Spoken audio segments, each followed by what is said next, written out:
5 रातें, 5 कहानियां और हर कहानी में छिपा है एक नया खौफ। अगर हिम्मत है तो बस सुनते रहो, क्योंकि अब डर शुरू होने वाला है। स्टोरी सुनने से पहले एक रिक्वेस्ट है, अगर आप ऐसे ही डरावनी कहानियां सुनना चाहते हैं तो चैनल को सब्सक्राइब जरूर करें। और हाँ, कमेंट में ये बताना मत भूलना आपको सबसे ज्यादा डर किस हिस्से में लगा। नंबर 1।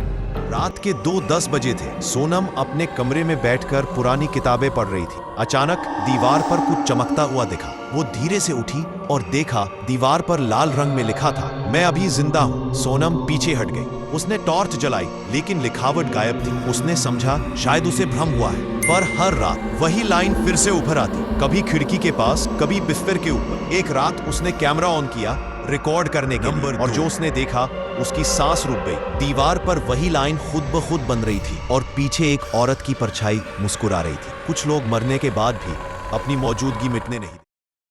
रात के 1:30 बजे थे। विक्रम अपने पुराने घर में अकेला था। वो घर जो पिछले मालिक की मौत के बाद सालों तक खाली पड़ा था। कमरे के बीच एक पुराना लकड़ी का दरवाजा था जो हमेशा बंद रहता था, लेकिन जब घड़ी ने 1 बजाया वो दरवाजा खुद ब खुद चर्र की आवाज के साथ खुल गया। विक्रम ने डरते हुए टॉर्च उस ओर फेंकी। अंदर अंधेरा था, बस ठंडी हवा बह रही थी। वो पास गया, झांकने ही वाला था कि दरवाजा फिर खुद ब खुद बंद हो गया। सुबह उठकर उसने देखा दरवाजे पर उंगलियों के निशान थे और पीछे लिखा था, फिर रात को मिलते हैं। कुछ दरवाजे जगह नहीं, आत्माओं के आने जाने का रास्ता होते।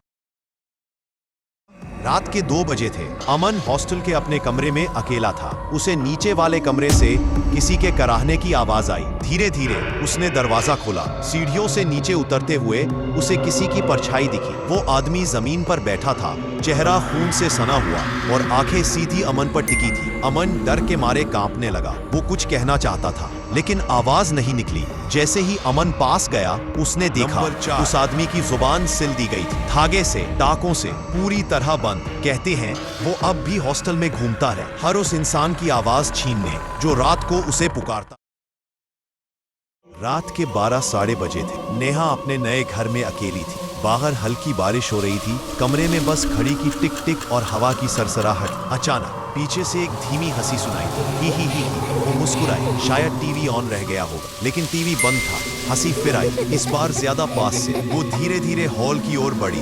दरवाजे के पीछे झांका, कुछ नहीं था, बस दीवार पर किसी ने उंगली से लिखा था, माँ खेलो ना मेरे साथ। नेहा का दिल थम गया। अगले ही पल वही हंसी फिर गूंजी, लेकिन इस बार उसके ठीक पीछे से। कुछ घरों में बच्चे नहीं, उनकी हंसी बस बाकी रह जाती है।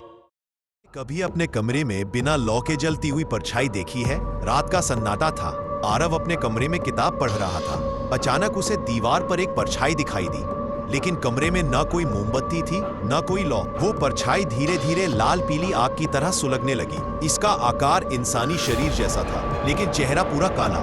आरव की सांसें रुक गई। वो डर के मारे खड़ा भी नहीं हो पा रहा था। परछाई हिलने लगी और धीरे धीरे उसकी तरफ बढ़ी। कमरा अचानक गर्म होने लगा, जैसे सब कुछ जल उठेगा। और तभी आवाज आई, अब तेरी परछाई भी जलने वाली है। अगली सुबह कमरे की दीवारें काली पड़ी थी और जमीन पर सिर्फ जली हुई किताब पड़ी थी।